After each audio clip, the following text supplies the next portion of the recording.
सुप्रभात सभी को। आज हम समीक्षा करेंगे हरिवंश राय बच्चन जी की आत्मकथा क्या भूलूं क्या याद करूं। क्या भूलूं क्या याद करूं बच्चन जी की आत्मकथा अपने जीवन और युग के प्रति एक प्रयास है। यह आत्मकथा बस 1969 में प्रकाशित हुई। इस आत्मकथा की गणना कालेजीय रचनाओं में की जाती है। बच्चन जी की आत्मकथा के 4 खंड है। पहला खंड क्या भूलूं क्या याद करूं। दूसरा खंड नीड का निर्माण फिर। तीसरा खंड बसेरे से दूर।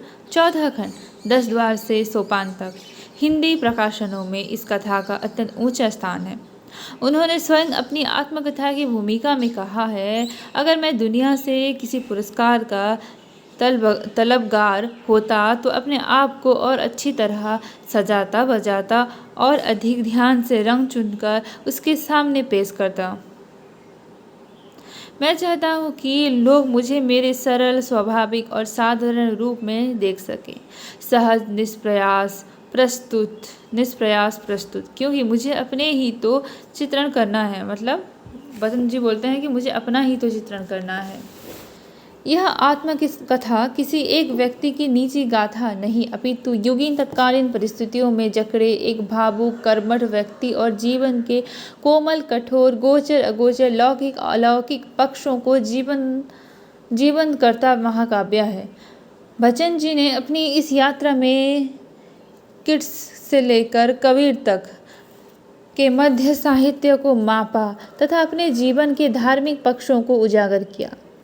अस्वस्थता के कारण बच्चन जी की पहली पत्नी श्यामा चल बसीं। उनके साथ गुजरे जीवन के उन अंकों को बच्चन जी ने बड़ी भावुकता के साथ साकार किया है।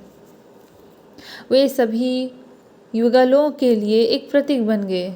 यह एक सशक्त महाकाव्य है जो उनके जीवन और कविता की अंतर्धारा का वृत्तांत ही नहीं कहती, अपितु छायावत युग के बाद के साहित्यिक परिदृश्य का विवेचन भी प्रस्तुत करती है।